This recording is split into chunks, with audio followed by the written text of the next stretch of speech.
दोस्तों, कैसे हैं आप लोग। आशा और विश्वास करते हैं कि आप लोग बहुत ही अच्छे होंगे, स्वस्थ होंगे। आइए आज हम थोड़ा सा राजनीतिक दलों को कैसे मान्यता मिलता है, किस स्तर पर राष्ट्रीय दल वो बनते हैं, किस स्तर पर वो राज्य स्तरीय दल बनते हैं। देखिए, भारतीय निर्वाचन आयोग का जो गठन हुआ, आप जानते हैं कि 25 जनवरी 1950 को जो है निर्वाचन आयोग आपका ये गठन हो गया। तो ये निर्वाचन आयोग क्या करता है कि कुछ ऐसे कंडीशन बनाता है, कुछ ऐसे आधार बनाता है, उस आधार पे ही कौन सा दल राष्ट्रीय स्तर का है, कौन सा दल राज्य स्तर का है, उनको मान्यता प्रदान करता है। तो सबसे पहले हम राज्य स्तरीय दलों को देख लेते हैं, फिर उसके बाद हम राष्ट्रीय स्तर को देखते हैं, और इसके बाद में हम क्या करेंगे कि वन लाइनर क्वेश्चन जो एग्जाम में बहुत इंपॉर्टेंट होते हैं, उनके बारे में हम पूरा बताएंगे। तो आप लोग लास्ट तक पूरा वीडियो ध्यान से देखिएगा, क्योंकि अंत में ये सब क्वेश्चन आपको हम जो एग्जाम में आते हैं और आ चुके हैं उनके बारे में चर्चा करेंगे।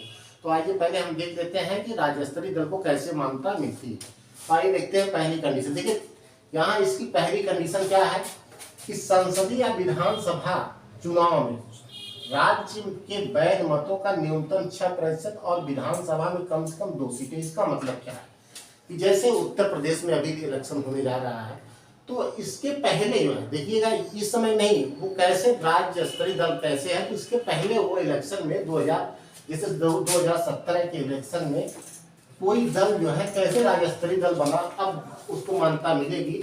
तो वो राज्य विधानसभा के राज्य वैध मतों का न्यूनतम, यानी कि मान लिया जाए कि उस समय जो है यूपी में कुल कितने वोट पड़े, 1 लाख वोट पड़े, 1 लाख वोट पड़े।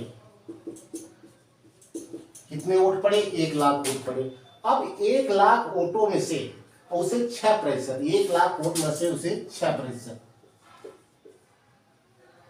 गुणे 6, यानी ये काट दिया जाए, यानी 6000 वोट। अगर किसी को राज्य स्तरीय दल की मान्यता मिलनी है तो उसे 1 लाख वोट पूरा टोटल पड़े।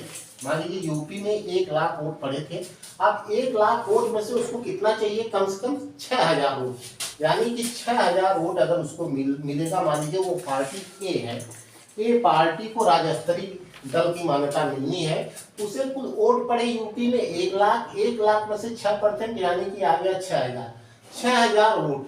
और क्या है, जैसे उसको और उसके साथ साथ उसको 6000 वोट मिलना चाहिए पूरे राज्य में, और कम से कम 2 सीटें, यानी कि विधानसभा की क्या है, इस यूपी विधानसभा की जो चुनाव मान लीजिए है, जो चुना गया है, उसमें 2 सीटें उसको अवश्य जीतनी होंगी। इतनी 2 सीटें अगर वो जीता रहा होगा और 6000 वोट पाया रहा होगा, किसके अकॉर्डिंग, 1 लाख के अकॉर्डिंग अगर वो 6000 वोट पाया रहा होगा और 2 सीटें जीता रहा होगा, तो वो राज्य स्तरीय दल की मान्यता मिल जाएगी। पहली कंडीशन तो ये हो जाती है। अब दूसरी कंडीशन पे हम देखते हैं, दूसरी कंडीशन क्या है।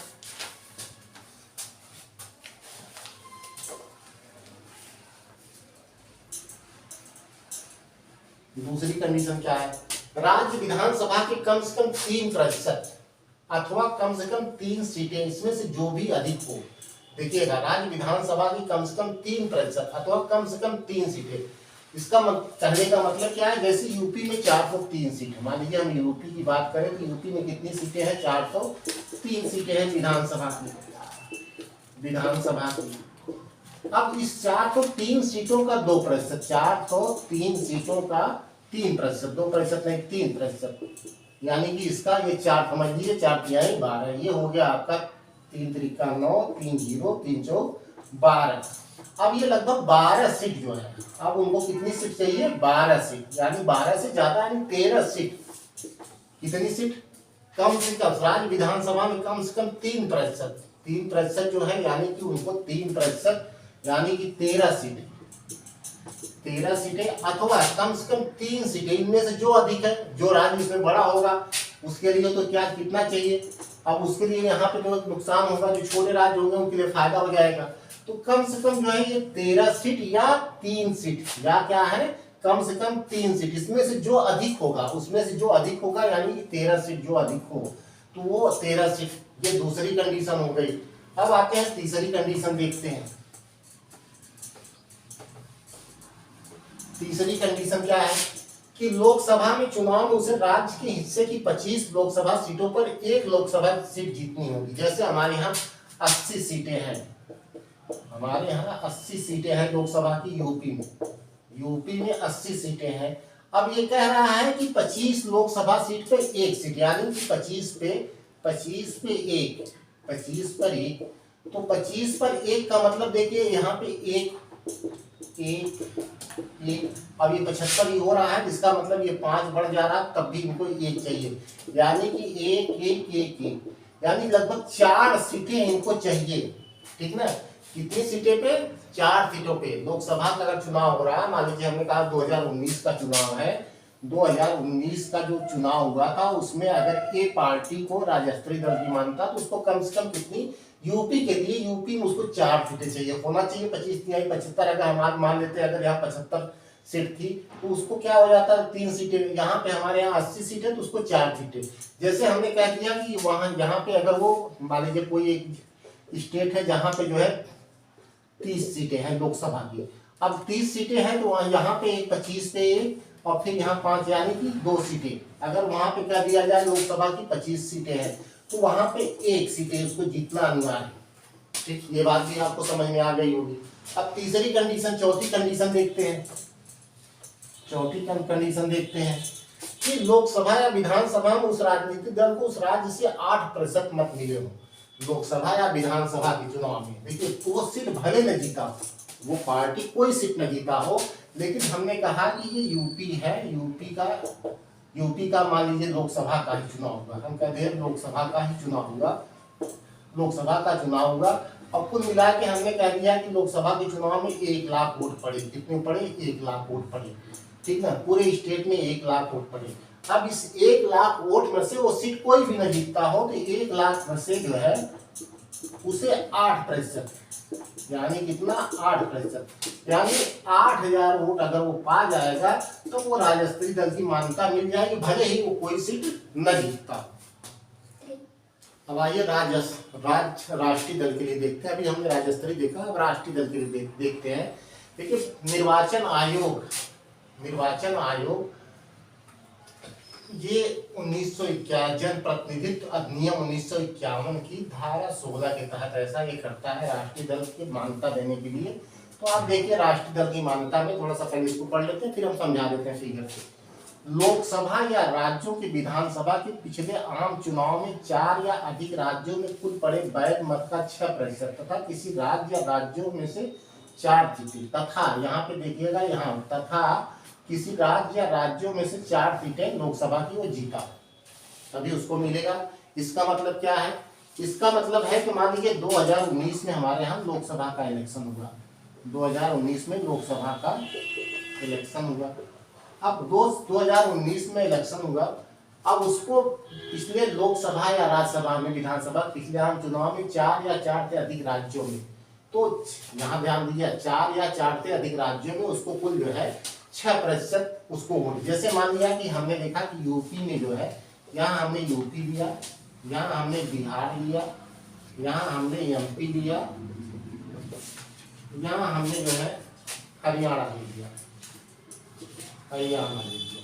ये 4 राज्य दिए और 4 राज्यों में वैध मत पड़े। मान लीजिए यूपी में पड़ा जो है 5000, बिहार में पड़ा 3000, ठीक है, एमपी में पड़ा 2000, हरियाणा में पड़ा 1000, यानी टोटल कितने वोट पड़े? यूपी में 5000 वोट पड़ा, बिहार में 3000 वोट पड़ा, मध्य प्रदेश में 2000 वोट पड़ा और हरियाणा में 1000। तो 5 3 8, 8 2 10, 10 1 11, टोटल 4 राज्यों में वैध मत जो है जो पड़े वो कितने पड़े? 11000, यानी कि 11000 वोट का 6%, इसका जो है 6%।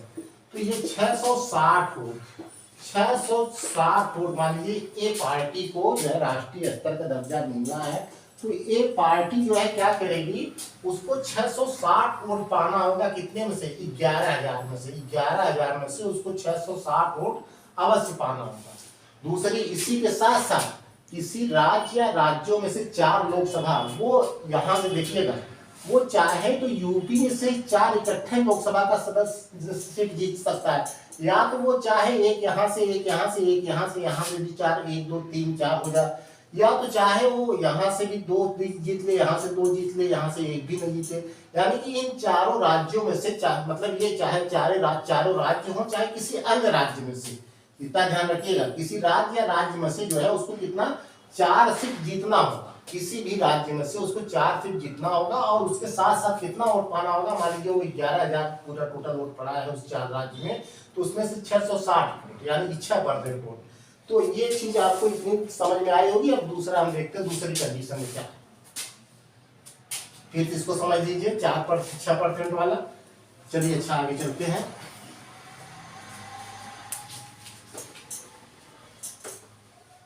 अब देखिए लोकसभा में से कम 2% सीट, देखिए हम जो चुनाव हुआ पिछला वो 543 सीटों के लिए चुनाव हुआ। अब 543 सीट का 2%, 543 का 2%, यानी कि ये आता है 2 3 6 2 4 8 2 5 10 10.86, यानी कि लगभग 11 सीट है।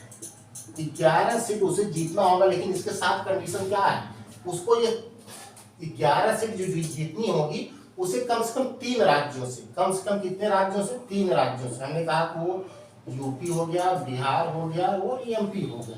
वो जो 11 सीट जीतेगा वो इस 3 राज्यों से, मान लीजिए यूपी से उसने 4 सीट जीता, यहाँ से वो 3 सीट जीता, 4 3 7 हो गया, और यहाँ से भी वो 4 सीट जीता, तो वो टोटल हो गया उसका 11।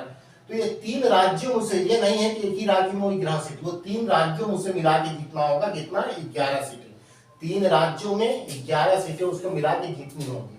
तो ये दूसरी कंडीशन हो गई। अब देखते हैं तीसरी कंडीशन क्या है।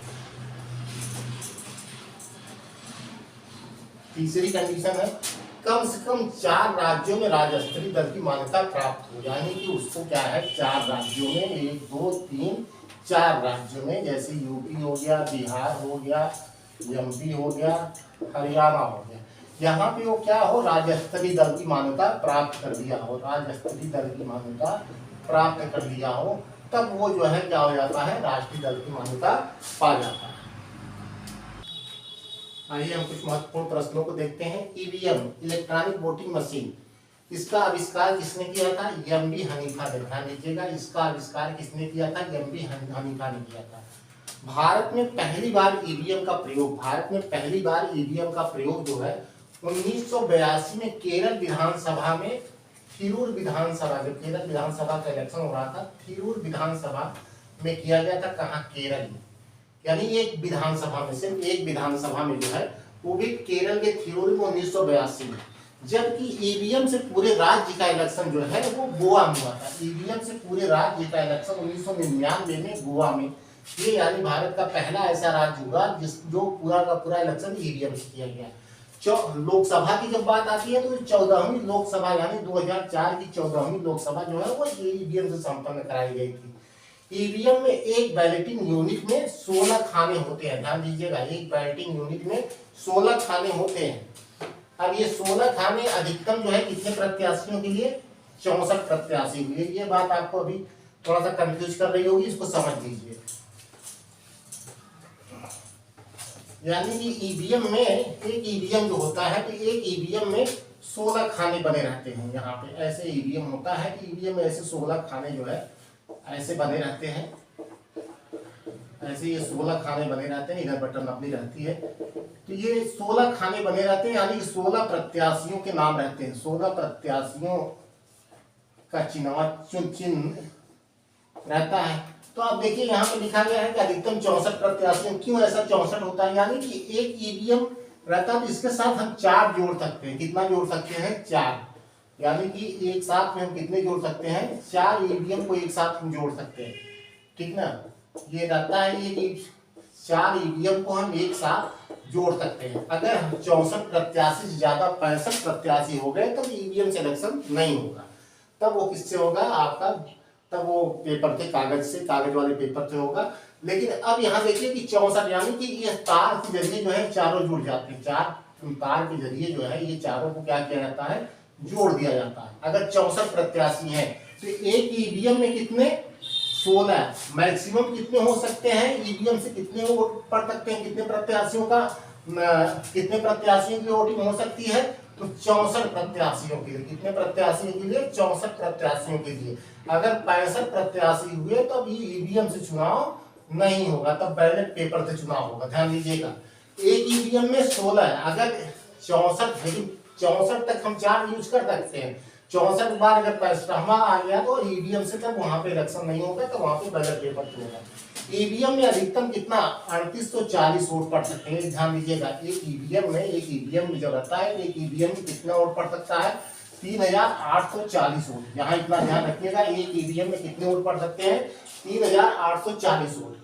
ईवीएम मशीन जो है भारत जो है नेपाल को, भूटान को, नामीबिया को, फिजी को, केन्या जैसे देशों को निर्यात भी करता है।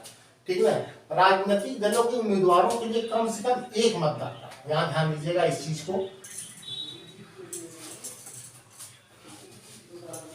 यानी कि कोई राजनीतिक दल का है, मान लीजिए जैसे वो कोई भी हो, किसी भी पार्टी का हो, कांग्रेस का हो, ठीक है, वो कांग्रेस का हो गया, और वो बीजेपी का हो गया, सपा का हो गया।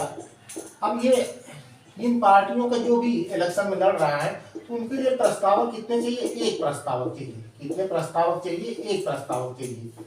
इसके लिए भी एक प्रस्तावक, इसके लिए भी एक प्रस्तावक। लेकिन जो निर्दलीय लड़ रहा है, तो निर्दलीय जो लड़ रहा है, निर्दलीय के लिए कितने प्रस्तावक चाहिए? तो 10 प्रस्तावक चाहिए। ध्यान दीजिएगा, निर्दलीय के लिए कितने प्रस्तावक चाहिए? तो 10 प्रस्तावक चाहिए, और वही प्रस्तावक बनेगा जिसका नाम मतदाता सूची में दर्ज हो उस क्षेत्र का। ठीक। और यहाँ देखिए, संविधान के उल्लंघन में राष्ट्रीय ध्वज का अपमान करने पर राष्ट्रीय गीत की बात नहीं, राष्ट्रीय ध्वज का अपमान बाधा पहुंचाने पर न्यायालय के जरिए अगर उसका दोष सिद्ध हो गया तो वो 6 वर्ष तक जो है चुनाव नहीं लड़ सकता है। इतना ध्यान दीजिएगा। यहाँ पे आपने देखा कि ईवीएम के बारे में, इसके बारे में। हाँ दोस्तों देखिए, भारतीय निर्वाचन आयोग द्वारा कुछ ऐप बनाए गए हैं, एंड्रॉइड फोन के ऐप बनाए गए हैं, उनको देखिए ये पूछ सकता है वनडे एग्जाम में, आपसे डायरेक्ट पूछ लेगा पीडब्ल्यूडी का संबंध किससे है, तो आपको समझ में आ जाएगा कि लोक निर्माण विभाग हो सकता है। तो यहाँ पे देखिए पीडब्ल्यूडी, यहाँ पे पीडब्ल्यूडी एक ऐप है, यानी दिव्यांगजनों को सुरक्षा प्रदान करने के लिए, पर्सन विद डिसेबल, यानी दिव्यांगजनों की सुरक्षा प्रदान करने के लिए कौन सा ऐप बनाया चुनाव आयोग ने, उसका नाम क्या है? पीडब्ल्यूडी। ध्यान दीजिएगा, ऐसे प्रश्न आएंगे। ठीक है। सुविधा, एक दूसरा ऐप है सुविधा। जो है सुविधा, निर्वाचन लड़ने वाले, यानी देखते हैं कि जो निर्वाचन जो लड़ेंगे, इलेक्शन लड़ने वाले होते हैं, इतने कागजात होते हैं कि पूरी जानकारी उनको नहीं मिल पाती है। इसको आसान करने के लिए निर्वाचन आयोग ने क्या किया? एक ऐप बनाया, उसमें ये जाके अपना पूरा देख सकते हैं क्या क्या काम लगता है, क्या क्या कागज लगता है, उसमें क्या क्या ऐसी क्या कौन सी योग्यताएं हैं कि जिसको जो है आपको फॉलो करना पड़ेगा। तो इसके लिए क्या है, देखिए सुविधा किसके लिए है? निर्वाचन लड़ने वाले के लिए, जबकि पीडब्ल्यूडी किसके लिए है? दिव्यांगजनों के लिए। सी विजिल, ये देखिए बड़ा चर्चा में रहा है। आदर्श आचार चुनाव संहिता का उल्लंघन जब करने पे कोई भी व्यक्ति इस पे शिकायत कर सकता है। यहाँ ध्यान दीजिएगा। वोटर्स टर्न आउट एक्ट, ये प्रत्येक नागरिकों के लिए है।